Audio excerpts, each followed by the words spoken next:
In his collection of articles about boxing, Muhammad Ali and Company, Thomas Hauser relates a well-known anecdote about Ali. Hauser writes, quote, "During his glory years, the greatest took a shuttle flight from Washington, D.C. to New York. As the plane was readying for takeoff, a stewardess instructed, 'Mr. Ali, please fasten your seatbelt.' 'Superman don't need no seatbelt,' the champ responded. 'Mr. Ali,' the stewardess said gently, 'Superman don't need no plane.'" In 1978, Ali would get the chance to prove himself against the Man of Steel in the pages of DC Comics' Superman vs. Muhammad Ali, written and illustrated by Neil Adams. Adams' longtime writing partner, Denny O'Neil, who also shares writing credit, began the project as the writer but relinquished the writing duty to Adams at some time before the book's completion. And in this fight against Superman, Ali would emerge victorious.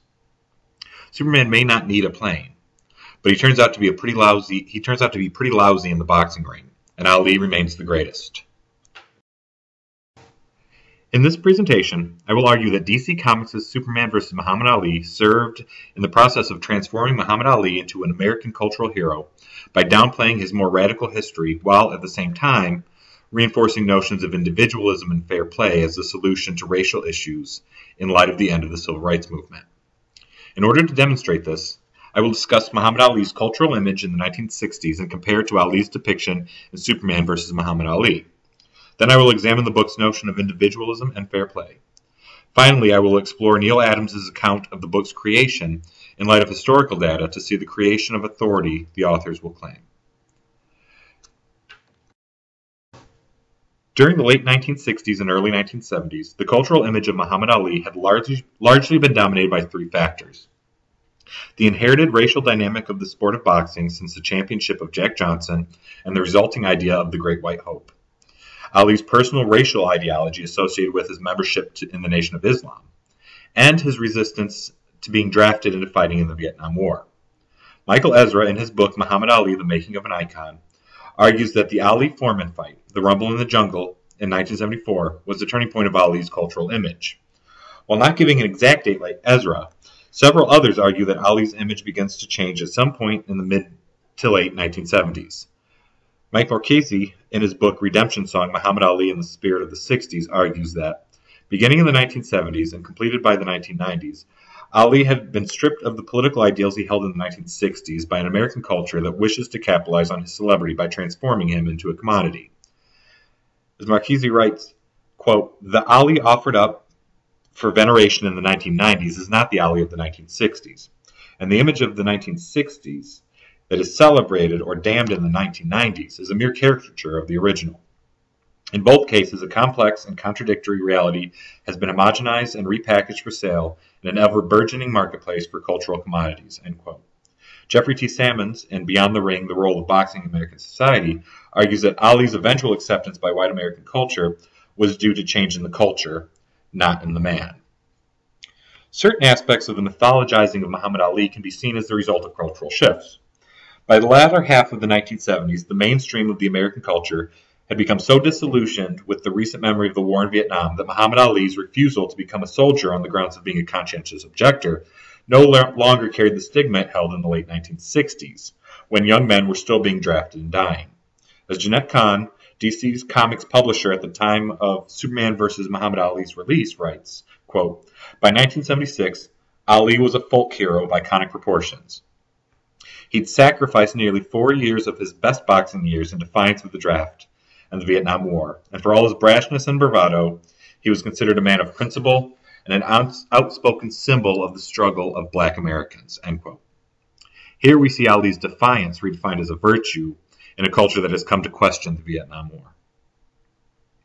As American culture came to a general consensus that the black freedom movements of the 1950s and 60s had a positive effect on the current political and social American landscape, new heroes needed to be selected from the movement to reflect this cultural shift.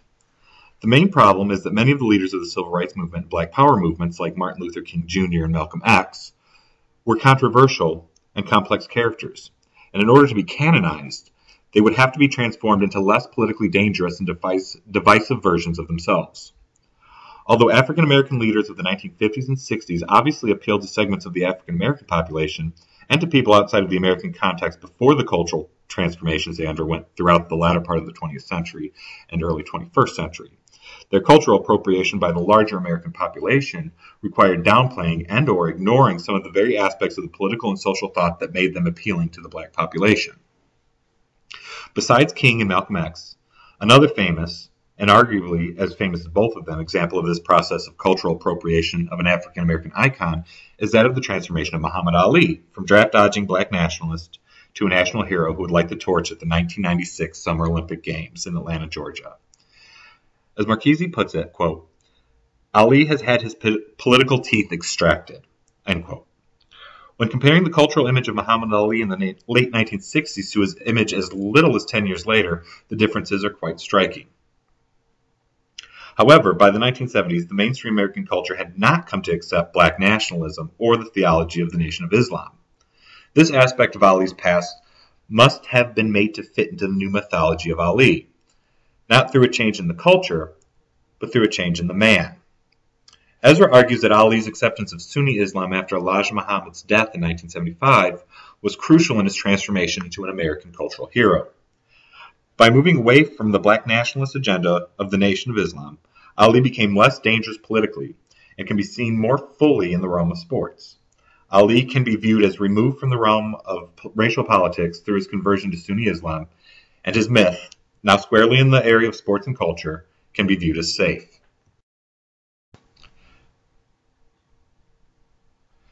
Now turning to Superman versus Muhammad Ali, the question arises, how does this comic deal with Ali's stance on the Vietnam War, the racial politics he espoused in the 1960s and 1970s, and his religious affiliations? It deals with these issues by completely ignoring them. The only indication the text gives that Ali is Muslim is his name.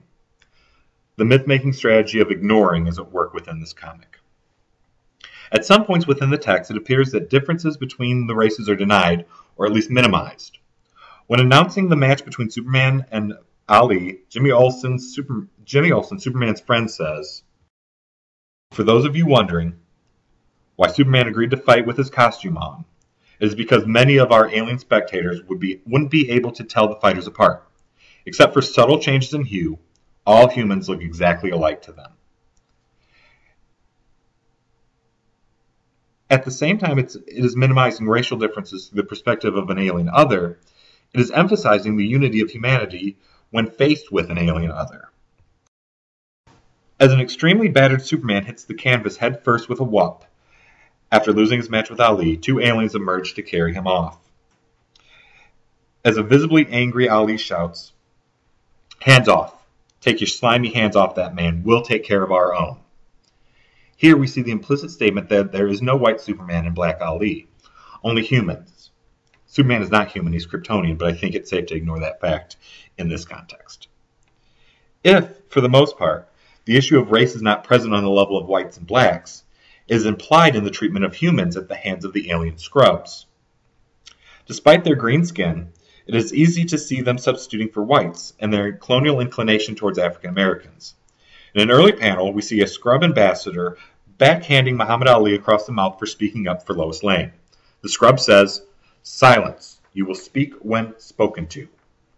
It is here we see Ali's unwillingness to silently suffer the abuses of a group that wants him as an inferior. With a single punch to the stomach, Ali sends the alien flying several feet off his hover platform.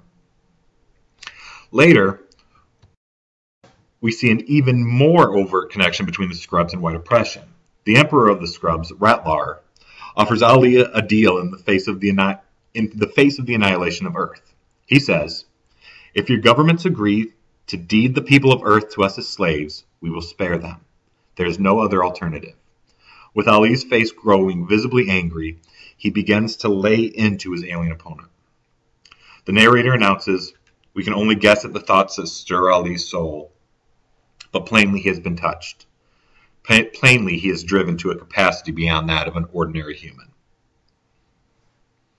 What does Superman versus Muhammad Ali tell us the solution to oppression is? Individualism and fair play. In post-Watergate, post-Vietnam America, the role of government and institutions were called into question.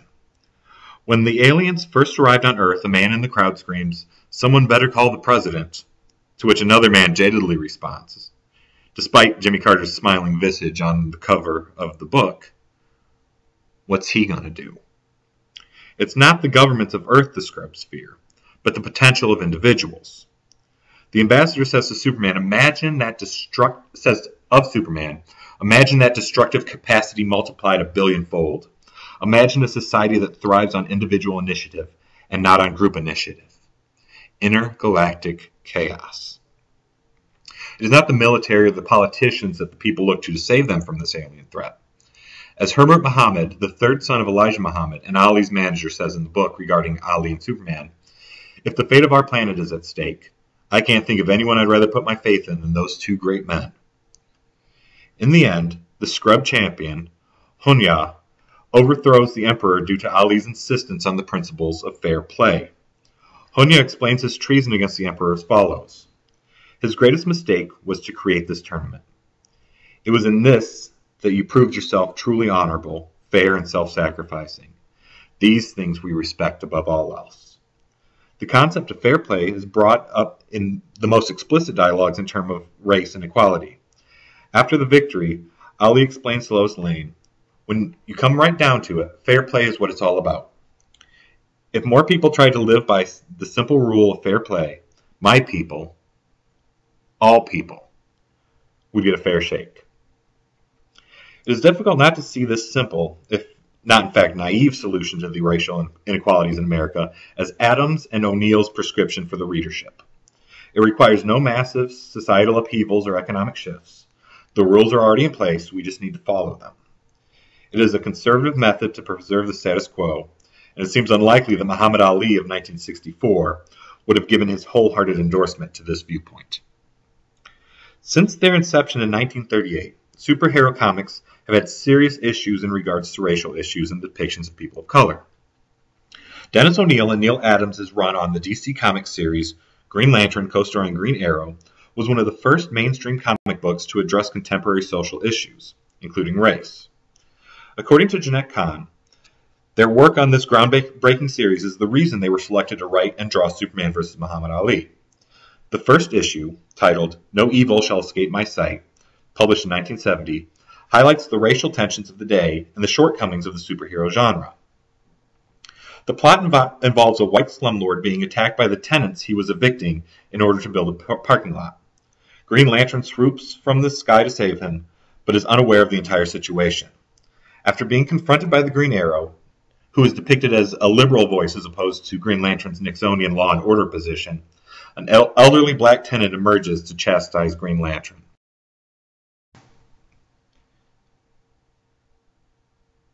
Idalufu Nama, in his book Super Black, American Pop Culture and Black Superheroes, describes the man as, quote, decrepit and unappealing, end quote, and speaking in, quote, an unconvincing black dialect, end quote. The man says, I've been reading about you, how you work for the blue skin, and how on a planet someplace you helped out the orange skins, and you've done considerable for the purple skins. Only there's skins you never bothered with, the black skins. I want to know how come. Answer me that, Mr. Green Lantern. Green Lantern, hanging his head in shame, answers, I can't. Nama notes, quote, as well-intentioned as this type of personally transformative pop psychology may have been, it signaled that a personal pursuit of individual transformation was the true testament of change, rather than the social and institutional quest for racial justice that proponents of the civil rights and black power movements advocated. As a real-world strategy to eliminate racism, the former approach is debatable.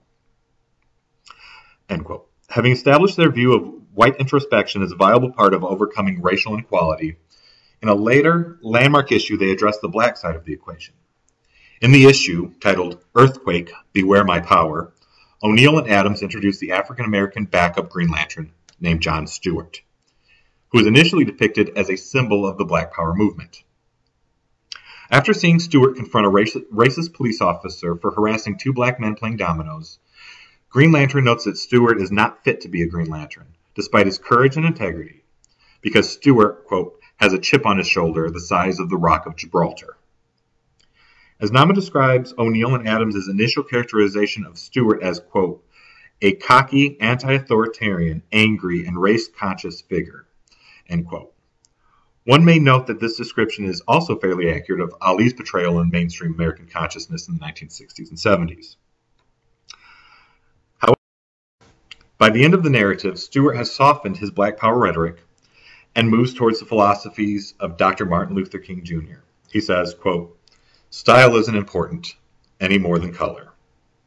By coming in line with O'Neill and Adams' white liberal views of the individual responsibility in recognizing equality, Stewart has moved past the Black Power philosophy that O'Neill and Adams had constructed as a roadblock to true heroism. In order to determine how the two white creators of this comic were able to validate their authority on civil rights issues such as this, let us now turn to stories involving the creation of the book. The reformation of Muhammad Ali's cultural image is not the only mythologizing associated with the book. In the introduction to Superman vs. Muhammad Ali Deluxe Edition, published in 2010, Neil Adams writes, quote, "In order to do the book, because of the politics in those days, Denny O'Neill, the original writer, and myself had to be approved by the Honorable Elijah Muhammad." End quote.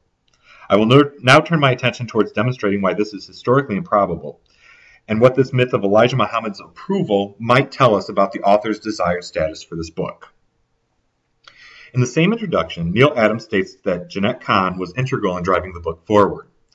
Kahn corroborates this aspect of Adams' stories in her afterword to the 2010 edition, but disagrees with him on other important points. While Adams contends that the pairing of Superman and Muhammad Ali was the brainchild of Julius Schwartz, the DC editor partially responsible for the beginning of the Silver Age of comics, due to his involvement with the revamp of The Flash in 1956, and the editor of Superman vs. Muhammad Ali. Kahn's version states that the idea was brought to DC Comics by boxing promoter Don King in late 1976. She writes, quote, "What Don King proposed was that Superman take on a new contender. None other, of course, than Muhammad Ali. Other real-life figures had appeared in Superman comic books, but none had received equal billing or been an equal partner in the action." End quote. Regardless of whether the idea was Schwartz's or King's, both Adams and Kahn's accounts agree that Kahn was involved with the project from the beginning. If this is the case, although Kahn dates the idea to late 1976, it could be no earlier than February 1976, the month she began working at DC Comics. Although it was not released until 1978 due to delays in securing permissions from the celebrities and real-life persons depicted on the book's cover as attending the boxing match, the content of the book was also being formed well into 1977. In the panel where Ali first sees the alien spaceship, Superman is carrying Ali in a clear, presumably airtight bubble through space. Ali describes the scrub spaceship as, quote, "a cross between Lost in Space, Star Wars, and a pregnant blender." Since Star Wars was released on May 25, 1977, the dialogue for the book must still have been being written or rewritten at some point after this. Therefore, if the dialogue was being composed into the latter half of 1977, and the earliest the work could have begun was February 1976, Adams and O'Neill could not have gained Elijah Muhammad's approval to work on the book. Elijah Muhammad passed away on February 25, 1975, a full year before Kahn would be hired at DC Comics. So why is Adams claiming approval from a man who was clearly dead and could not have given it?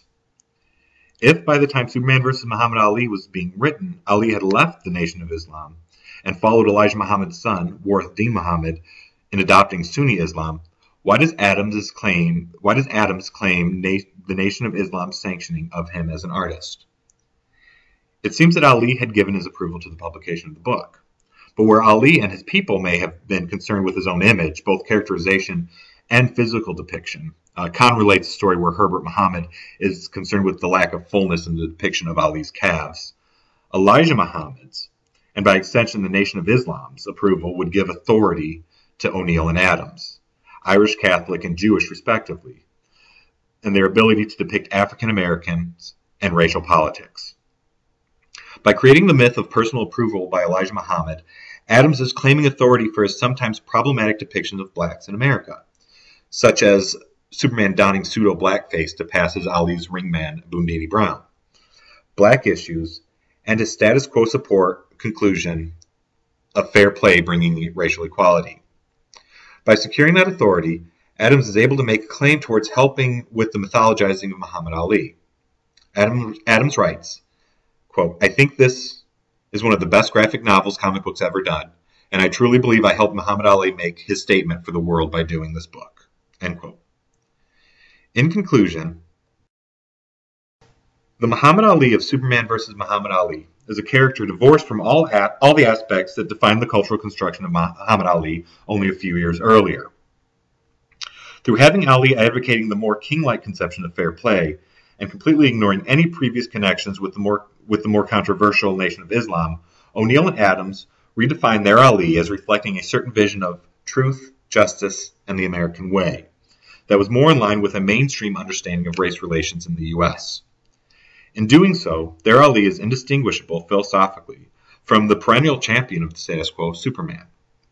This characterization may have stood out in the late 1970s, but by the time of the re-release 30 years later, this politically defanged understanding of Muhammad Ali is perfectly in line with the cultural hagiography of Muhammad Ali. In doing so, Superman vs. Muhammad Ali creates a portrayal of Ali, not as he was as a person, but as an embodiment of fair play and individualism's challenge to oppressive culture and political systems. Through association, Ali's identity subtly merges with Superman. No longer is Ali a danger, but has been transformed into a champion for truth, justice, and the American way. As Jeanette Kahn writes, quote, "Superman vs. Muhammad Ali, with its pairing of black and white, its challenge to oppression, and its themes of courage, justice, and sacrifice was a book for the ages. Freedom for all was the message, and it rang out loud and clear long after the story was told." End quote. Or as Ali puts it himself while shaking hands with Superman, "Superman, we are the greatest." And he comes out the other side as a character now safe from mainstream cultural consumption and appropriation.